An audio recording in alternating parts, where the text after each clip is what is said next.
Empezamos una nueva etapa en el libro de Proverbios. En este y los próximos 4 programas tocaremos varios temas que abarca la pereza. Hoy hablaremos de uno de ellos. Se trata de las excusas. Al perezoso no le faltan excusas. Para no realizar su labor, el perezoso dice: el león está fuera, seré muerto en la calle. Proverbios 22:13. Las excusas se fundamentan en el engaño que se realiza para escapar de una situación o de una responsabilidad. En Lucas 9, del 59 al 62, nos encontramos con un breve relato de 2 hombres que querían seguir a Jesús, pero ambos tenían sus propias excusas. La respuesta final de Jesús fue: ninguno que poniendo su mano en el arado mira hacia atrás es apto para el reino de Dios. En Juan 15:22, Jesús dice: si yo no hubiera venido ni les hubiera hablado, no tendrían pecado, pero ahora no tienen excusa por su pecado. Cuando recibimos el solemne llamamiento de Dios, nada terrenal debe obstaculizar nuestra obediencia.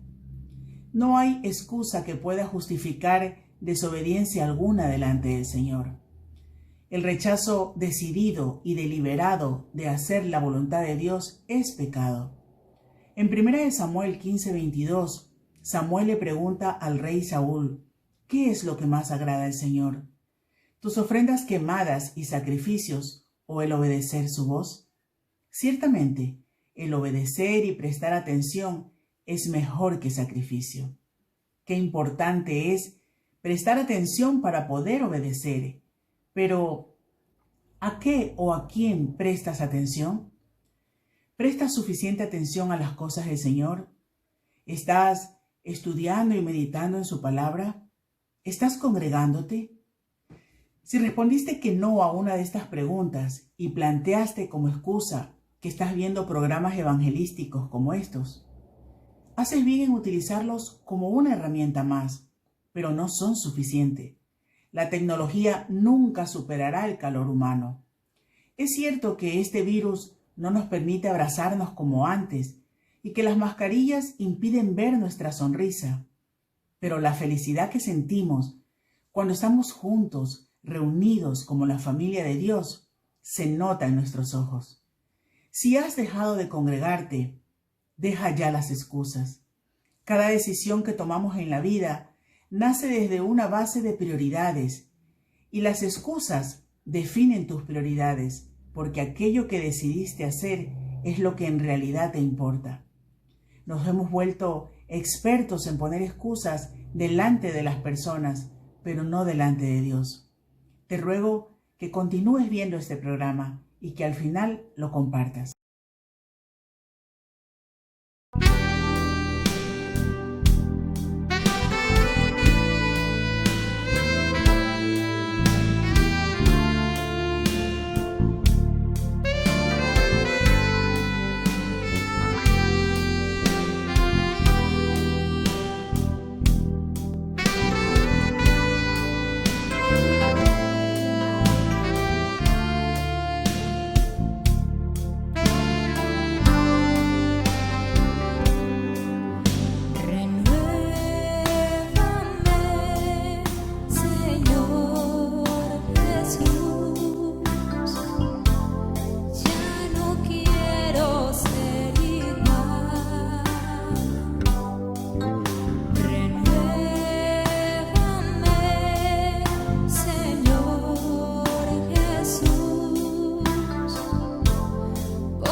porque todo lo que hay dentro de mi corazón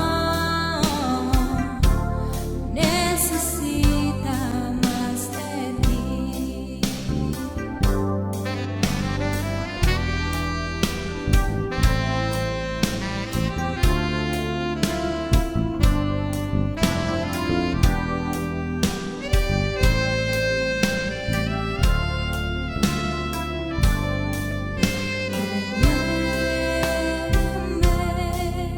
Señor Jesús, ya no quiero ser igual. Renuévame, Señor Jesús, pon en mí tu corazón, porque todo lo que hay dentro de mí necesita ser cambiado, Señor, porque todo lo que hay dentro de mi corazón necesita más de ti. Necesita más de ti.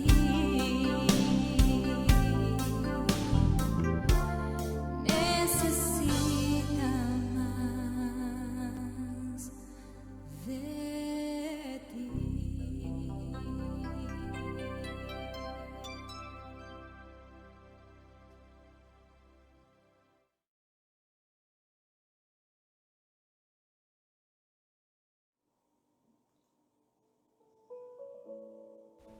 Hoy empezamos un nuevo bloque, la pereza, concretamente con las excusas. Las excusas tienen su parte buena, pero primero veremos lo negativo. Tienen que ver con procrastinar, que básicamente significa posponer. Y posponer no es bueno cuando las cosas tienen su tiempo. Posponemos de prioridad otras o inventamos otros quehaceres para librarnos de la tarea. Pero esto último aún es algo positivo, pues ocupas tu tiempo haciendo otra cosa. Sin embargo, hay personas que su tiempo de pereza y excusa no lo ocupan para nada más, y mucho menos en algo productivo. Porque a veces la pereza y las excusas no son generalizadas a toda nuestra vida, sino que ante aspectos o ante una única cuestión en un momento determinado. Esto último tiene que ver más con la motivación. Pero ¿cuál es el lado bueno de la pereza y sus excusas? Desde mi punto de vista es aquella pereza que saca al trabajador o esforzado de su rutina exhaustiva. Básicamente porque necesita el descanso y la pereza le invade como expresión afectiva del cansancio físico y mental, es decir, trabaja como una señal. Pero aquí también es en parte negativa, porque este tipo de personas se lo toman como un signo de debilidad, y además es que la pereza empaña un agotamiento que se arrastra y se tapa para intentar seguir siendo una persona productiva. Entonces, considero que es positiva cuando nos saca del sobreesfuerzo, del agotamiento, posponiéndose a algo que necesita descanso para ser continuado.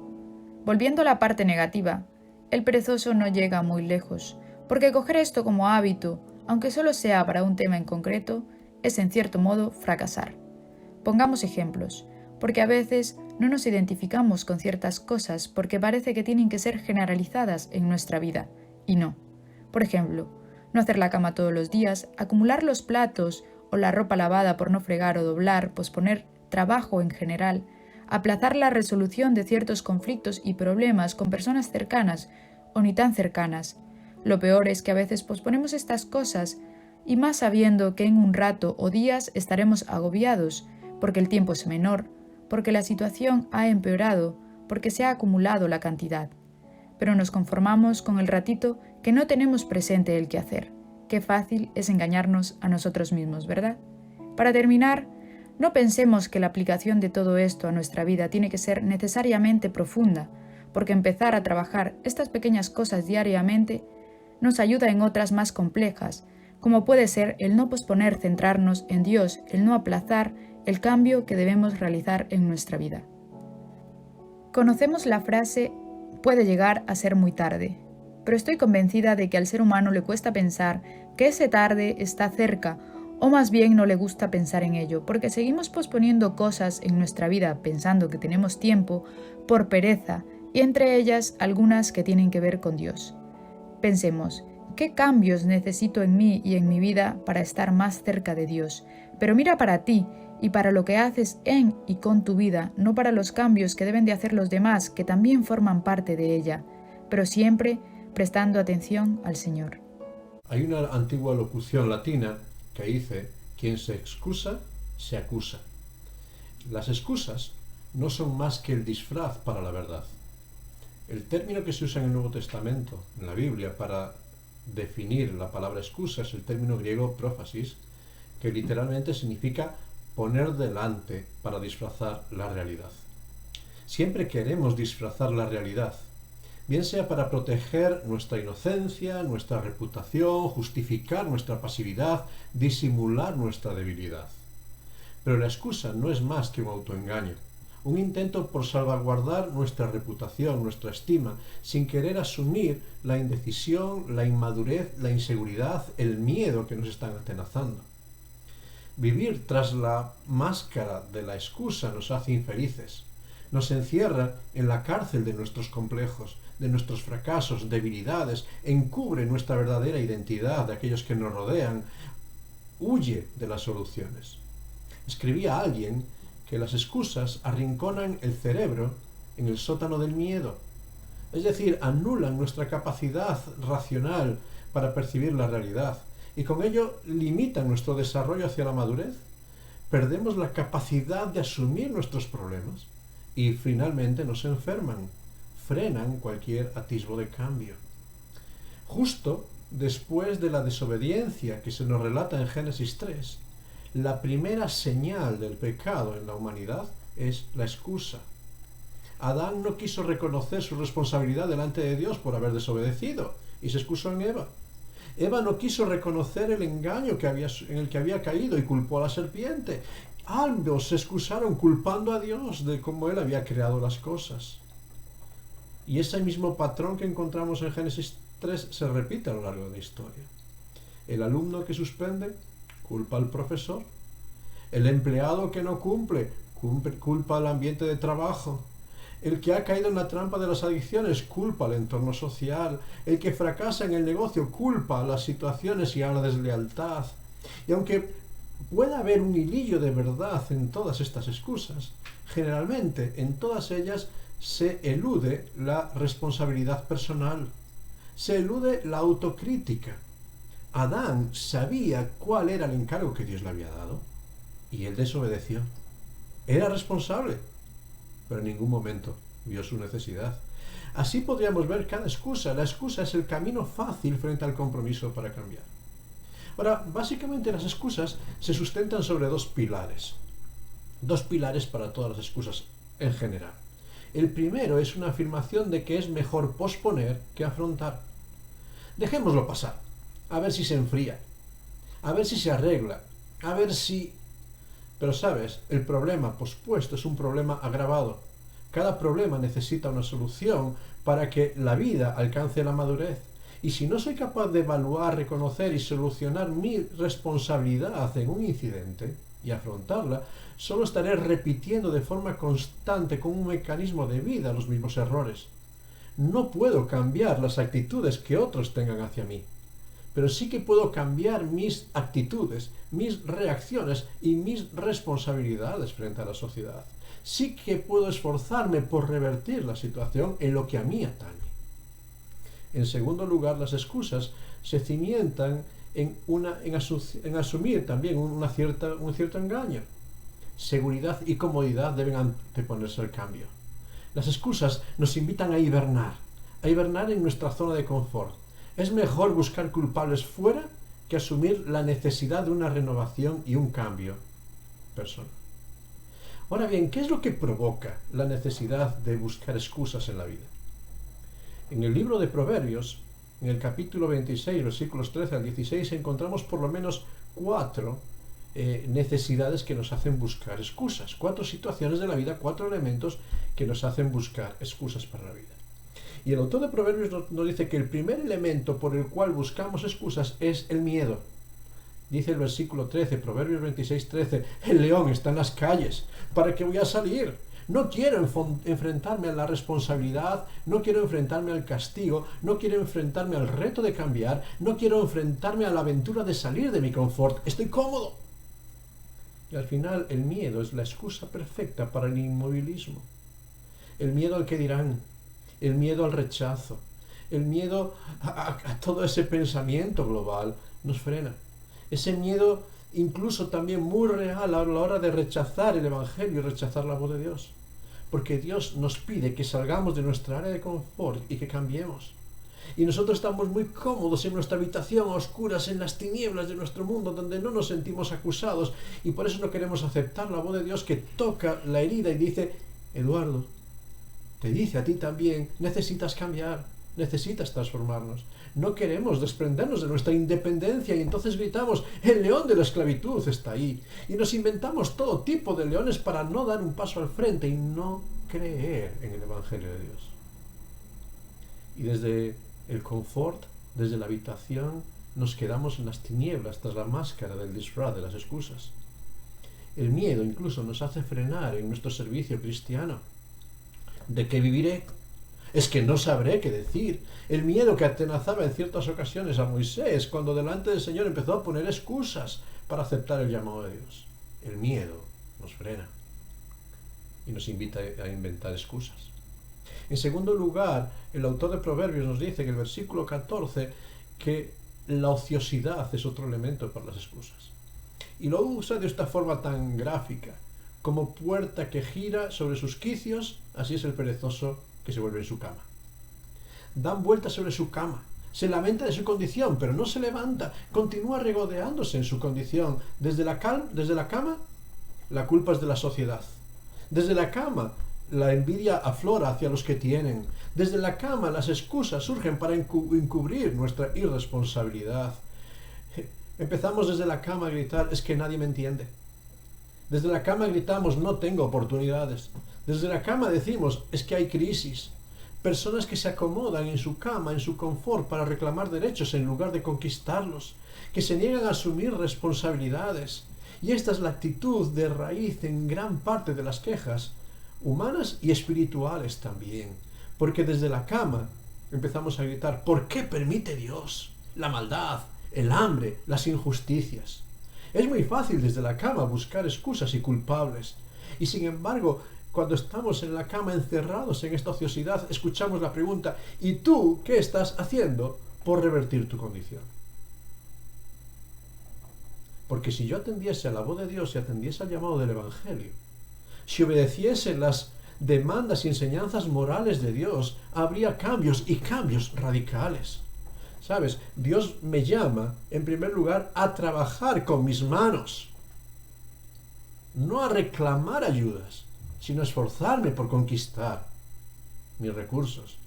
Dios me llama a perdonar. Sin embargo, es muy fácil quedarme en la cama y decir, es que no puedo perdonar, o es que no quiero perdonar, o es que es tan malo que no debo. Dios me llama, cuando estoy en la cama, a levantarme y predicar el Evangelio. Sin embargo, que lo hagan otros. Dios me llama a visitar al necesitado. Sin embargo, estoy muy ocupado. Dios me llama a ayudar. Sin embargo, es que no tengo fuerzas, no tengo recursos. Que lo hagan otros. Otros tienen que hacerlo. Otros tienen la responsabilidad. Otros tienen que...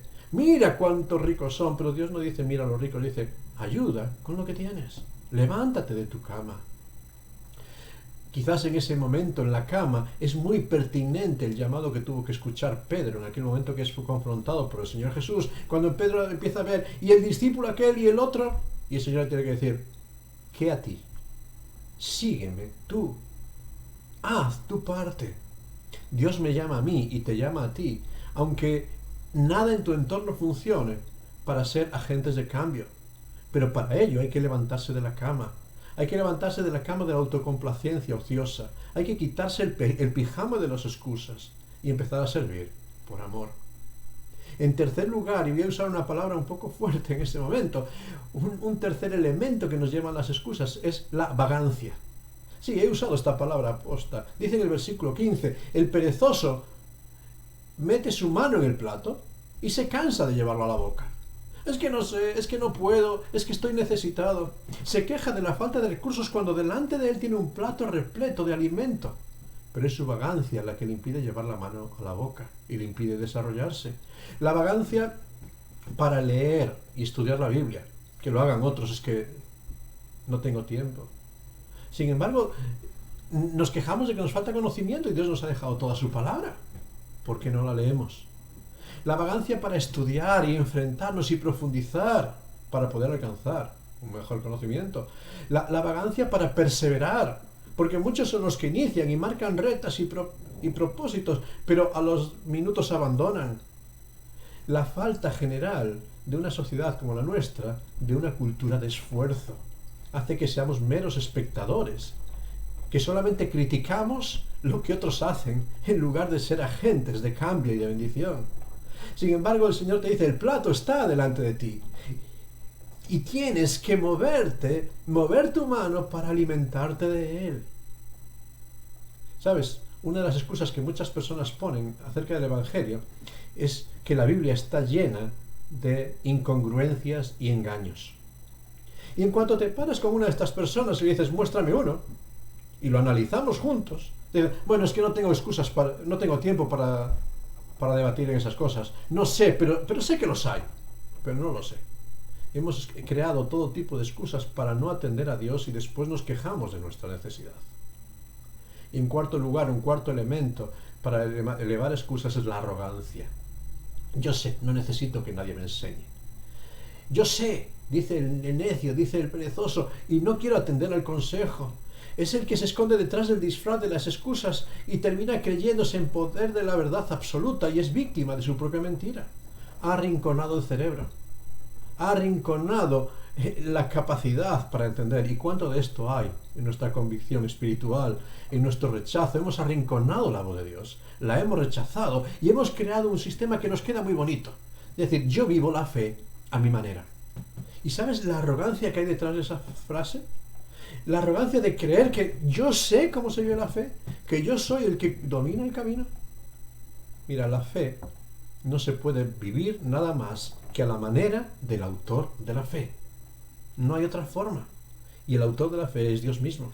Y os sigues el camino de Dios y vives la fe a la manera de Dios, establecida en su palabra, o estás siguiendo tu propio camino. Y constantemente Proverbios nos dice que el camino de los necios le lleva a su propia ruina y a su propia perdición y a su propio extravío. No puedo vivir la fe a mi manera o la vivo a la manera de Dios.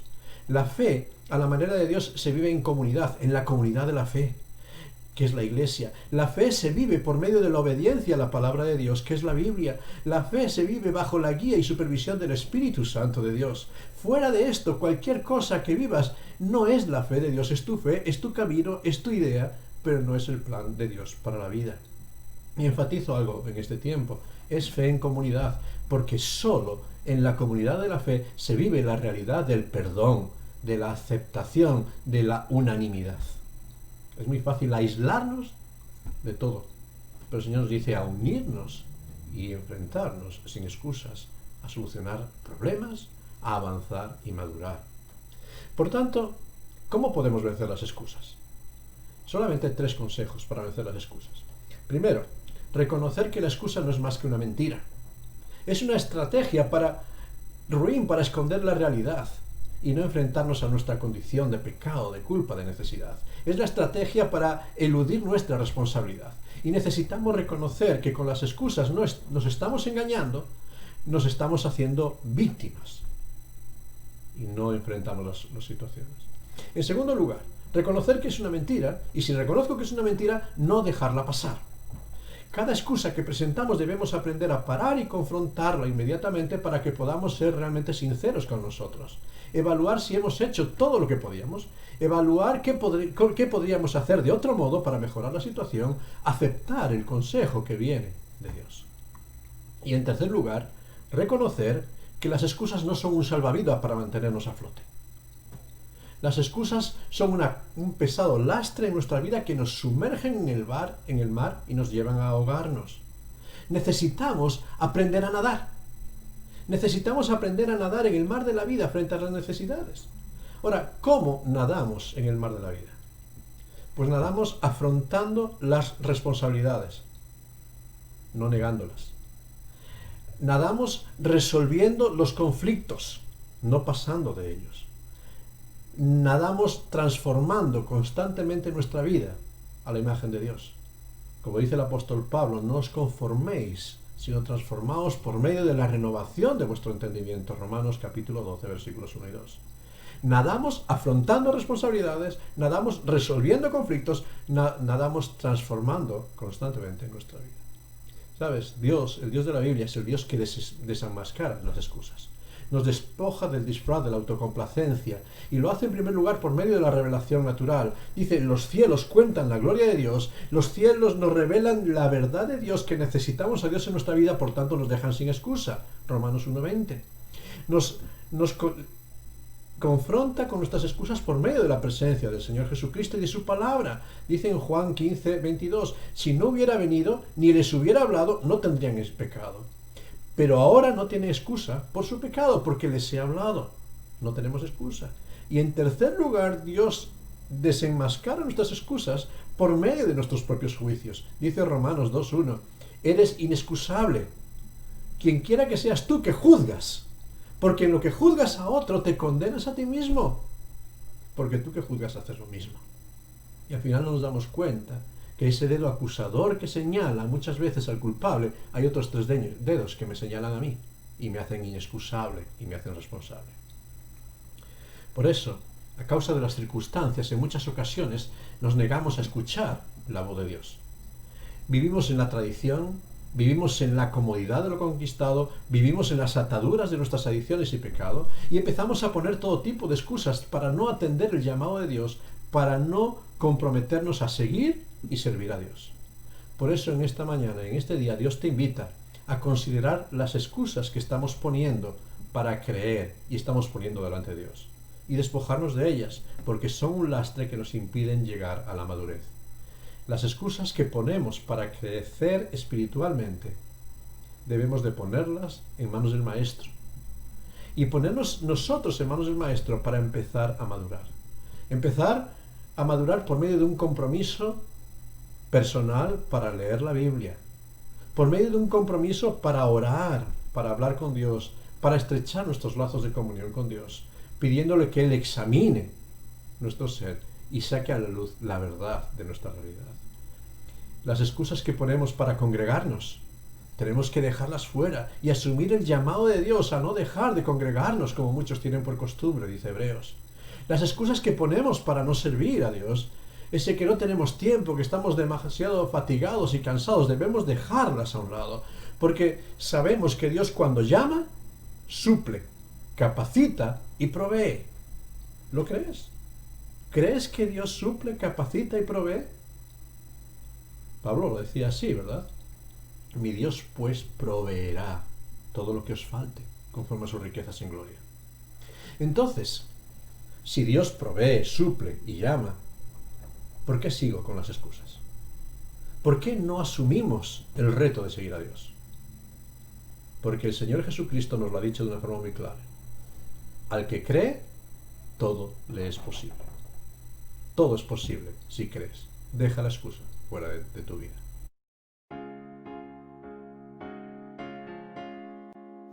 Himno Estoy bien con mi Dios, alcancé salvación.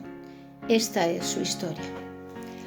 Horatio Spafford nació en el seno de una familia próspera y reconocida en los Estados Unidos. De joven, Spafford recibió una concienzuda educación cristiana a la vez que se formó como abogado. En 1861 se casó con Anna Tuven Larsen, nacida en Noruega, cuya familia emigró a los Estados Unidos cuando ella tenía 4 años. En 1870 su patrimonio estaba estimado en $38,000, suma nada despreciable para la época. Pero en 1871 su vida próspera y tranquila se vio interrumpida por una serie de desgracias que pondrían a prueba su fe.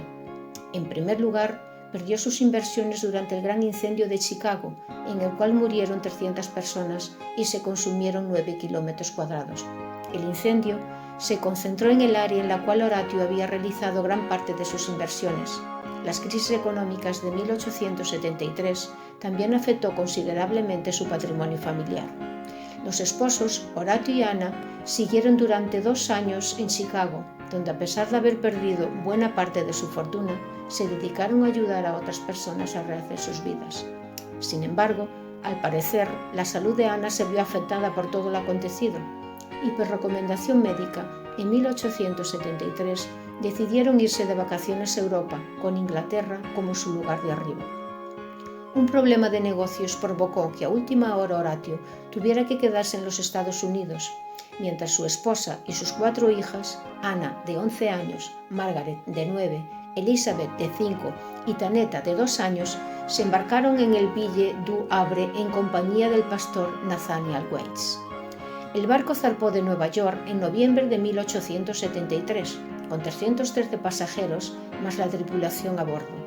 Luego de una semana navegando en el Océano Atlántico, colisionó con el acorazado Launch Air aproximadamente a las 2 de la madrugada del sábado 22 de noviembre. La colisión despertó a todos los pasajeros, quienes se desplazaron hacia la cubierta para presenciar cómo el barco se hundía rápidamente. El caos se apoderó de los pasajeros y empezaron a agarrar los chalecos salvavidas y se empujaban para abrirse camino hacia los botes. Anna Sparford se dio cuenta que era imposible intentar abrirse paso con sus 4 hijas en medio de la desesperada multitud. Al hundirse el barco, Anna quedó atrapada en un remolino, viendo impotente cómo sus hijas eran absorbidas por el mar. Ella fue la única sobreviviente y la encontraron flotando sobre un pedazo de madera, semiconsciente. La nave que colisionó con el barco en el que iba la familia de Horatio también sufrió daños considerables, pero aún así pudo recoger a los sobrevivientes. El día siguiente, el barco estadounidense Tremontine llegó al lugar de la tragedia y llevó a los sobrevivientes a Gales. En esa trágica noche fallecieron 226 personas en las aguas del Atlántico. Solo sobrevivieron 61 pasajeros y 21 tripulantes. Los cuerpos de las 4 niñas nunca se encontraron. La primera reacción de Anna, como es de esperarse, fue de total desesperación. Sin embargo, después Anna dijo haber oído una suave voz que le susurró: «Has sido salvada por un propósito». El pastor Nathaniel Waits declaró que luego del accidente Anna le dijo las siguientes palabras: «Dios me dio 4 hijas, ahora me han sido arrebatadas. Algún día entenderé por qué». 9 días después del naufragio, los sobrevivientes tocaron tierra en Cardiff, Gales. Allá el 1 de diciembre de 1873, Anna le envió un telegrama a su esposo que decía: «Me salvé yo sola, ¿qué hago?». Esto dio fin a días de incertidumbre que Horatio, quien habrá estado esperando con ansias noticias sobre su familia. Horatio tomó el primer barco para juntarse con su esposa. Durante la travesía, el capitán del barco le dijo a Horatio: «Se hizo un reconocimiento cuidadoso y creo que ahora estamos pasando por el lugar donde el Ville du Havre naufragó. Son aguas muy profundas». Esa noche en su recámara, al no poder dormir, Horatio escribió el himno «Estoy bien, tengo paz». En una carta a Raquel, la hermanastra de su esposa, Horatio escribió: «El jueves pasado navegamos sobre el lugar del naufragio, en medio del océano, las aguas de 3 millas de profundidad, pero no pienso en nuestros seres amados como si estuviesen allí. Están a salvo, cubiertas en los brazos del Cordero». Luego de reencontrarse, Horacio y Anna Sparford regresaron a Chicago y allí tuvieron 3 hijos más. En 1880 nació su primer varón, al cual llamaron Horatio, pero las pruebas de la familia Sparford no habían aún terminado y el niño falleció de fiebre escarlatina a los 3 años de edad. En 1878 tuvieron a Berta y en 1881 nació su última hija, Grace. En 1881 la familia Sparford se mudó a Palestina, donde se dedicaron a ayudar a personas desfavorecidas. Las palabras de este himno expresan la gran confianza que la fe en Cristo reporta al alma en medio de las más duras adversidades de la vida. Son palabras que han estimulado la esperanza, el consuelo, la seguridad de miles de personas, pues Cristo conoce mis pruebas, mi afán, y en Él tengo paz con Dios. Esta misma paz puede ser tu realidad en este día si depositas tu confianza en Cristo como Señor y Salvador. De paz inundada mi senda es oh, cúbrala de aflicción.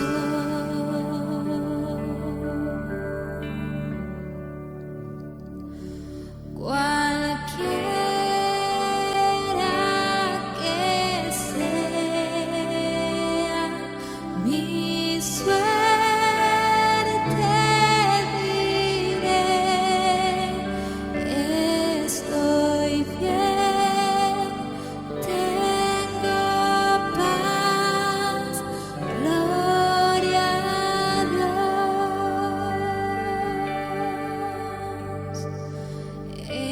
Estoy bien,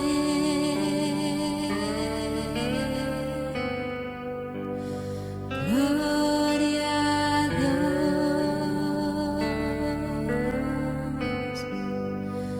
Tengo paz en mi ser, gloria a Dios.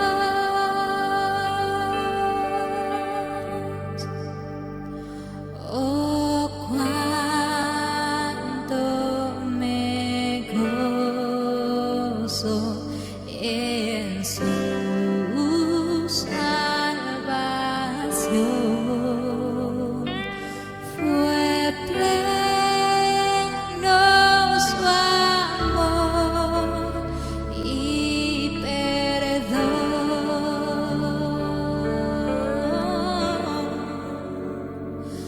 Clavó mi pecado en la cruz, lo olvidó. Gloria a Dios que a su Hijo envió.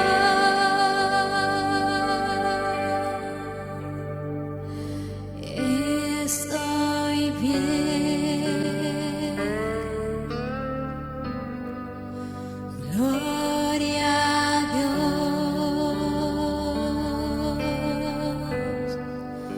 Tengo paz en mi ser, gloria a Dios.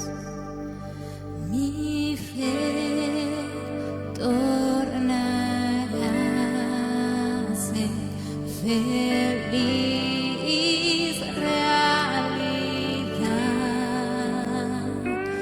al irse la niebla veloz.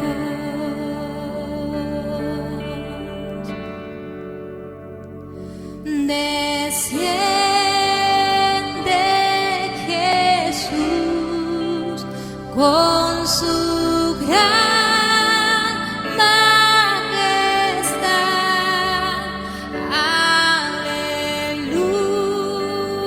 Aleluya, estoy bien con mi Dios.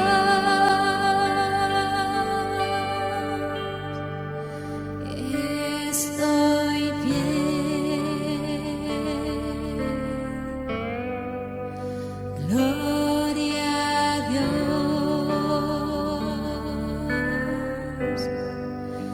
Tengo paz en mi ser, gloria a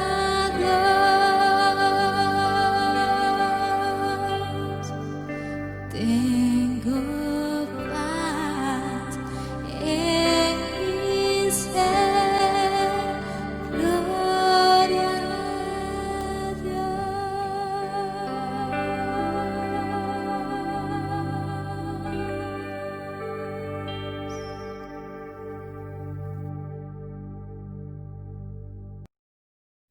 Concluimos, pues, este día. Tantas veces ponemos excusas a las realidades que tenemos que enfrentar. Solemos poner excusas para desatender las cosas importantes y suplirlas por cosas que a veces son necesarias pero no son tan trascendentes.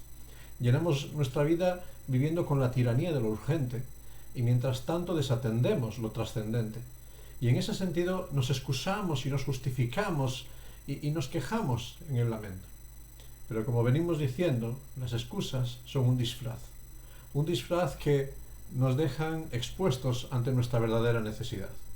Por eso hoy es el día en el que el Señor quiere invitarnos a desvestirnos de todo disfraz, de toda apariencia, de toda excusa, y revestirnos de la verdad de lo que Dios quiere obrar en cada una de nuestras vidas, de la verdad que dura por toda la eternidad. Por eso hoy es tiempo para ponernos delante del Señor y pedirle: escudriña mi corazón, mírame y ve si hay en mí camino erróneo, camino perverso, y guíame por las sendas de la verdad, por la senda eterna, porque queremos alcanzar la vida, queremos tener vida eterna, y solo eso surge de un encuentro, de una relación personal con Dios, sin excusas delante de Él. Vamos a terminar con un momento de oración, pidiendo al Señor que Él escudriñe cada uno de nuestros corazones. Sí, Señor, gracias porque Tú eres aquel que nos revela y nos guía a toda la verdad. Eres aquel que desnuda nuestras intenciones y motivaciones para dejarnos expuestos ante Ti tal como somos, sin máscaras, sin apariencias, sin excusas. Realmente delante de Ti y de Tu palabra no hay excusas que poner. Por eso, Señor, queremos presentarnos ante Ti pidiéndote que Tú examines nuestras vidas, que Tú mires nuestros corazones y que realmente, si hay en nosotros excusas, apariencias que queremos mostrar que no son la realidad, que nos despojes de ellas, para que ante Ti seamos tal como somos, porque sabemos que delante de Ti nada podemos esconder, que tampoco tengamos nada que esconder delante de la sociedad en la que vivimos, para que realmente podamos estar gozosos, ser libres y ser felices en Ti, porque solamente Tú nos das ese camino hacia la felicidad. Ayúdanos, Señor, en nuestras vidas.